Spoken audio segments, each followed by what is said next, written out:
Welcome, everyone.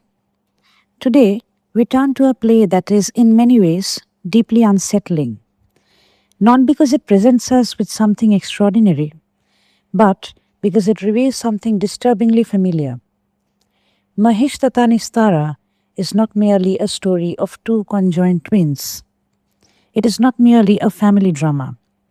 It is rather a careful and painful exposure of how social values operate silently within the most intimate spaces of life, within the family, within relationships, and even within the body itself.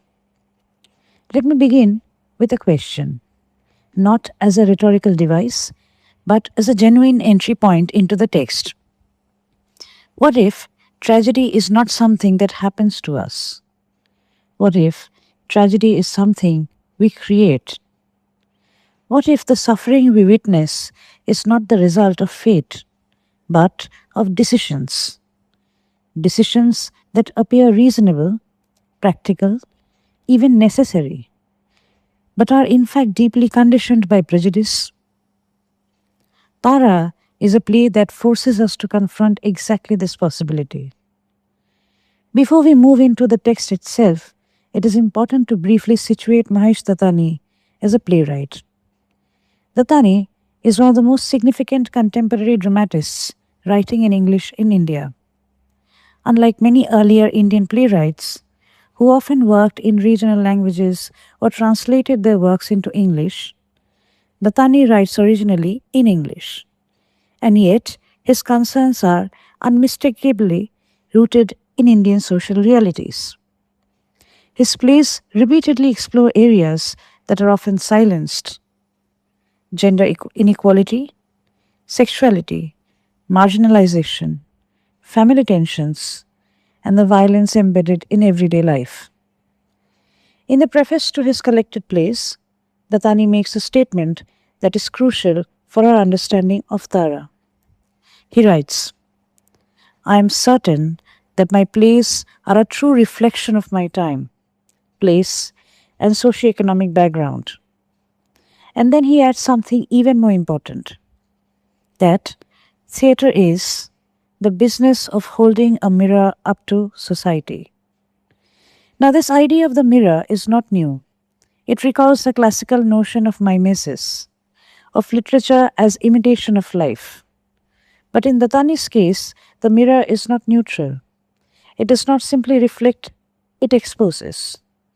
It shows us not only what we are, but what we often refuse to acknowledge. And when we read Tara in this light, we begin to see that the play is not about an unusual medical condition. It is about something far more ordinary, and therefore far more disturbing: the ordinary workings of patriarchy. The play opens in a space that is geographically distant from its central events. We are not in India, we are in London. We meet Dan, who we later learn is actually Chandan. The change of name is our first indication that identity itself is unstable in this play. Names are not fixed, they can be altered, erased, replaced. But the question is, can memory be changed in the same way? Dan, as we see him at the beginning, is not at ease. There is a sense of restlessness, of unresolved tension. He tells us that he wants to write a play. He even gives it a little twinkle Tara. At one level, this seems like an artistic project. But as the play unfolds, it becomes clear that this act of writing is something else entirely. It is an attempt to revisit, to reconstruct, perhaps even to atone. Very early in the play, Dan says something that is crucial. He says, "Tonight, I drop everything I have desperately wanted to be in these years in England." And then he begins to mime removing masks: the handicapped intellectual mask, the desperate immigrant, the mysterious brown man with a phony accent. What we see here is not simply a theatrical gesture, it is a moment of self revelation. Identity in this play is shown to be layered, performed, and often deceptive.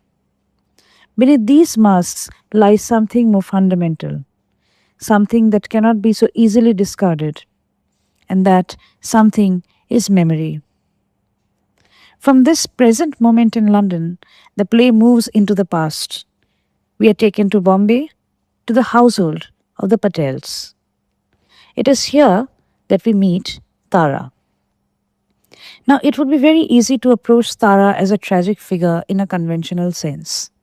A disabled child, vulnerable, dependent, suffering. But Dattani does not allow us to settle into that easy sympathy. From the very beginning, Tara is presented as a remarkably lively, perceptive, and intelligent child. She is quick witted, often sarcastic, capable of sharp observation. She is not defined by her disability. In fact, one of the most striking aspects of her character is that she refuses to be reduced to it. This is important because it complicates her response. We are not invited simply to pity Tara, we are invited to recognize her. And yet, the world around her does not offer that recognition. There is a scene early in the play where Tara describes her encounter with other children. She recalls how they stopped and stared at her as she got out of the car, how they watched her walk, how one of them touched her leg, knocked on it, examined it. She says, "She stared at my leg. She felt it and knocked on it." Silly as well as ugly, I thought. This moment is deeply uncomfortable. What we witness here is not simply childish curiosity. It is the beginning of a social process in which the disabled body becomes an object of gaze. Tara is no longer a subject. She becomes an object to be observed, examined, even tested. This is reinforced later when Rupa, one of the neighborhood children, refers to Tara as a freak of nature. The language here is not accidental. The word freak carries with it a long history of dehumanization. It places the individual outside the category of the normal, the acceptable, the human. And this is where we begin to see that disability in Tara is not merely a physical condition, it is a social construction. It is produced through language, through gaze, through interaction. But to understand the full significance of Tara's situation, we must return to the moment of her birth. Tara and Chandan are born as conjoined twins, joined at the pelvic region. Now, this detail is crucial not only medically but symbolically. The pelvic region, as we know, is the site through which sex is determined. It is what allows us to categorize a body as male or female.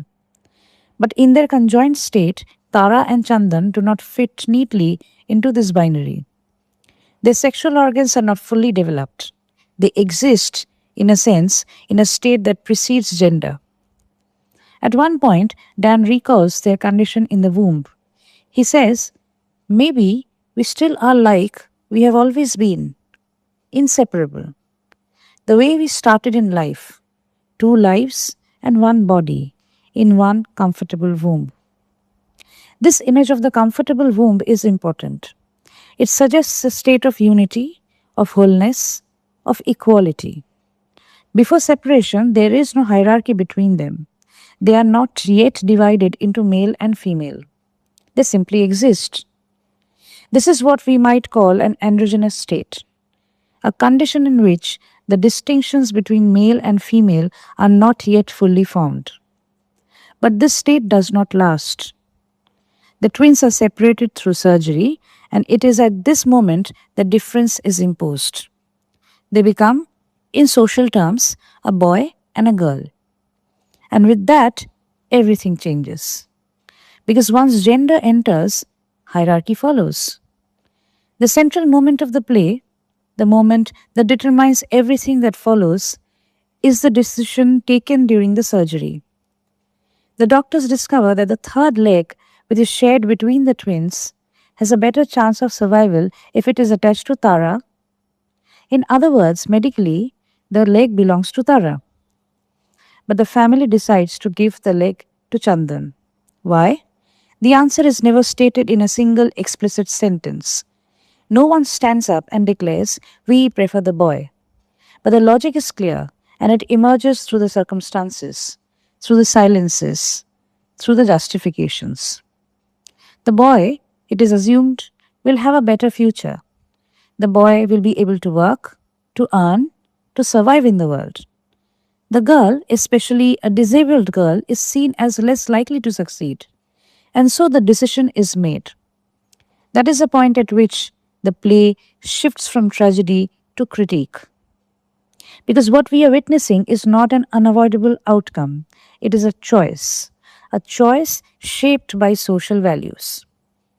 Later in the play, when the truth is revealed, we learn that the decision was influenced by Bharati, Tara's mother, and her father, who uses his political power to ensure that the operation is carried out in this way.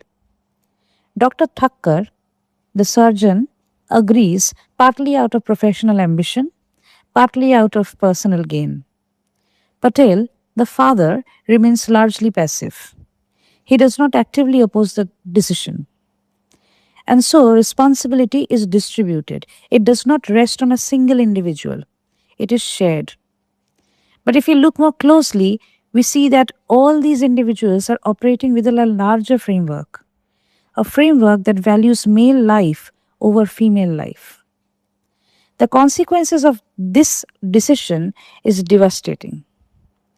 The leg does not function in Chandan. It is eventually amputated.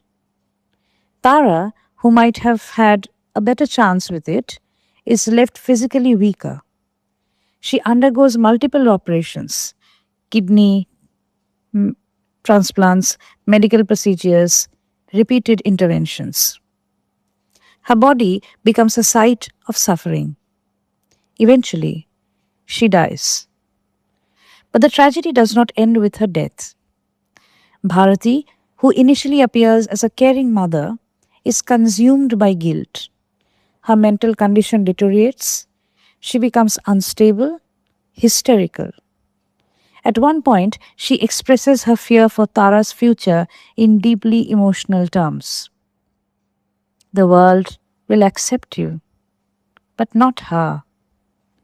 And the pain she is going to feel when she sees herself at 18 or 20 or 30 is unthinkable. Here, Bharati recognizes something that perhaps she did not fully consider earlier. She recognizes that Tara's suffering is not only physical, it is social, it is gendered. Tara is not just disabled, she is a disabled girl. And this, in a patriarchal society, creates a double burden.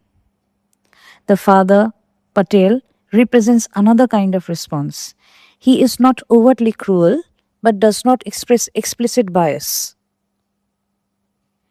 But he participates through silence. He encourages Chandan to pursue education, to pursue his business, to move forward in life, but does not offer the same encouragement to Tara. At one point, when Chandan is seen knitting, a traditionally feminine activity, Patel is disturbed. He insists that Chandan should not behave like a girl, that he should behave like a boy, should go to college, should join the office. Here, we see how gender roles are enforced not only through major decisions but through everyday expectations.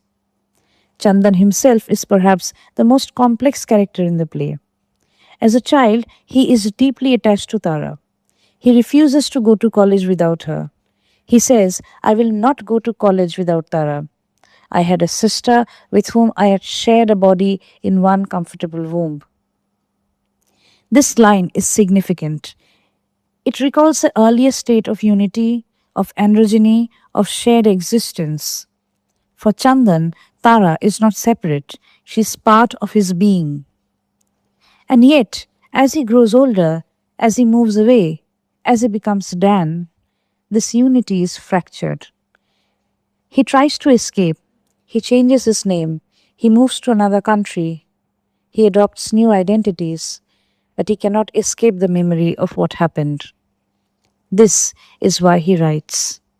Writing becomes, for him, a way of confronting the past. It is also a way of seeking forgiveness. At the end of the play, he expresses a wish that Tara might forgive him. This is significant because it suggests that he sees himself as complicit, even if he was not the one who made the decision. And this brings us back to the question of responsibility. Who is responsible for Tara's death? Is it Bharti who initiated the decision? Is it her father who used his influence? Is it Dr. Thakkar who agreed to an unethical procedure? Is it Patel who remained silent? Or is it the society that made such a decision seem acceptable? Dattani does not provide a simple answer. Instead, he shows us that individual actions are shaped by larger social structures.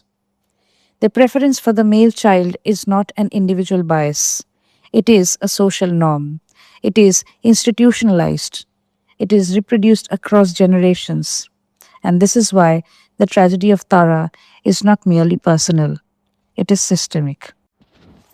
Perhaps the most important insight that the play offers us is that Tara's condition is not only a natural disability, it is in many ways a man made disability. The twins were born conjoined. That is a natural condition. But the suffering that follows, the failed operation, the repeated surgeries, the weakening of Tara's body, her eventual death, these are the consequences of human decisions. And those decisions are shaped by prejudice. This is what makes a play so powerful. It forces us to confront the idea that tragedy is not always inevitable. Sometimes it is produced. And if it is produced, then it can also be prevented. But that would require a change, not only in individual attitudes, but in the social structures that sustain those attitudes. As we come towards the end of the discussion on this particular topic, let us return to Dattani's idea of theatre as a mirror. Tara holds a mirror to the society, and what reflects is not comfortable. It reflects a society that values one life over another, a society that normalizes inequality, a society that creates suffering and then mourns it. And perhaps the most disturbing question that the play leaves us with is this: have we really changed? Or do we continue to make the same decisions in different forms, in different contexts, but with the same consequences? Tara is not just the story of a girl who died. It is the story of a society that decided she was less worth saving. And that is what makes it unforgettable. Now, if we have followed the narrative of Tara carefully, we begin to realize that the play is not simply about a tragic family or a medical condition. It is more fundamentally about the ways in which the human body is shaped, controlled, categorized, and even violated by social forces. At this point, therefore, it becomes necessary to move beyond a purely thematic reading and engage with the play through certain critical frameworks that allows us to understand how power operates within the text. Three theoretical perspectives are particularly useful here. The idea of gender performativity, as articulated by Judith Butler, the notion of power and the body, as explored by Michel Foucault, and the insights offered by disability studies, particularly the distinctions between impairment and disability. Let us begin with the question of gender. Judith Butler, one of the most influential contemporary theorists of gender, challenges the traditional understanding that gender is something natural, something that we are born with. Instead, she argues that gender is something that we perform. According to Butler, there is no essential male or female identity that exists prior to social experience. Rather, gender is produced through repeated acts, gestures, behaviors, and expectations. In her words, gender is a stylized repetition of acts. Now, if we apply this to the idea of Tara, the play takes on a radically new dimension. At the moment of their birth, Tara and Chandan do not neatly fit into the categories of male and female. This has been established. Their bodies resist classification. They exist, as we discussed earlier, in an androgynous state, a state that precedes clear gender identity. But this ambiguity cannot be tolerated by society. The twins must be categorized. They must be assigned identities. They must become a boy and a girl. And this assignment is not merely descriptive, it is prescriptive. Once Chandan is identified as a boy, he is expected to behave like one. He must go to college, he must prepare to join his father's business, he must embody masculinity.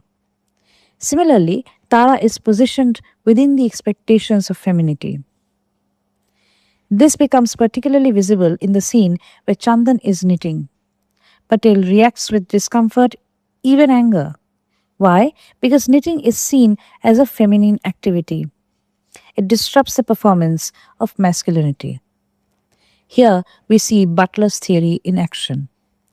Chandan's identity as a boy is not something inherent. It must be constantly performed, reinforced, regulated. Any deviation, such as knitting, threatens the stability of that identity, of that masculine identity. Gender, therefore, is not a stable essence. It is a continuous performance. But Butler also reminds us that these performances are not freely chosen. They are constrained by social norms. They are enforced through approve and punishment. And this is exactly what we see in Tara. The decision to give the leg to Chandan is not simply about biology, it is about the future performance of gender.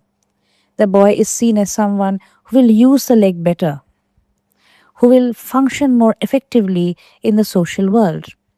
The girl, on the other hand, is seen as of less value, not because of her body, but because of the gendered expectations attached to it.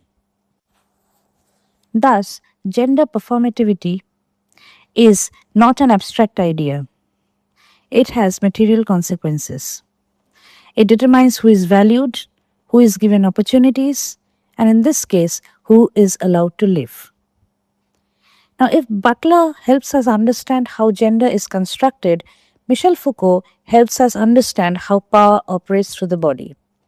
Foucault challenges the idea that power is something possessed by individuals or institutions. Instead, he argues that power is diffuse. It operates through networks, it is embedded in everyday practices, discourses, and institutions. One of his most important insights is that the body is not a natural, neutral entity. It is shaped by power. It is disciplined, regulated, and controlled. Foucault introduces the concept of biopower, a form of power that focuses on managing life, controlling bodies, regulating populations. Now let us return to the surgical operation in Tara. At one level, this operation appears to be a medical intervention. It is carried out by a doctor in a hospital with the aim of saving lives. But if we look more closely, we see that it is also an exercise of power. The bodies of Tara and Chandan are subjected to decision making processes that are not entirely medical. They are influenced by social, political, and economic factors. Dr. Thakkar does not operate in isolation. He is influenced by Bharti's father, a powerful political figure. He is promised the establishment of a nursing home. His decision is shaped by personal gain as much as by medical judgment. Thus, the medical discourse itself is not neutral. It is entangled with power. Foucault would ask us to consider who has the authority to make decisions about the body? In Tara, the twins themselves have no agency. They are infants. They cannot speak. They cannot consent. Decisions about their bodies are made by parents, doctors, political authority. The body becomes an object, something to be modified, rearranged, and controlled. And the most crucial decision, the allocation of the third leg, is not made on the basis of medical necessity alone. It is shaped by a larger social logic that values the male body over the female body. This is biopolitics in action. Life itself is managed. It is distributed unequally. Some lives are considered more valuable than the others. Tara's body, in this sense, becomes a site where power operates most violently. Her body is altered, weakened, subjected to repeated interventions. It is controlled not only by her but by others. At this point, we can return to the central question of the play: what caused Tara's death? If we read the play without theory, we might say that it was a medical failure or a family mistake or an unfortunate decision. And when we read the play through Butler, Foucault, and disability studies, we can see something else. We see that Tara's death is a result of A. Gender norms that privilege the male, B. Power structures that control the body, and C. Social attitudes that produce disability. In other words, her death is not simply an accident, it is the outcome of a system. And this brings us back to Dattani's idea of theatre as a mirror. Tara does not simply tell a story, it forces us to recognize the structures that shape our life. It asks us to question what we take for granted: the value of gender, the authority over the body, the meaning of normality. And perhaps most importantly, it asks us to confront a disturbing possibility that the tragedies we mourn may be the very tragedies we create. Tara is not just a play about a disabled girl. It is a play about how society decides those matters of life as to who is to live and who is to die, who is to be privileged and who is to be deprived, whose life matters and whose does not. And that is why it continues to disturb us. Stay tuned for the exploration of many such texts which will help you in your exams, or if you are simply a lover of English literature.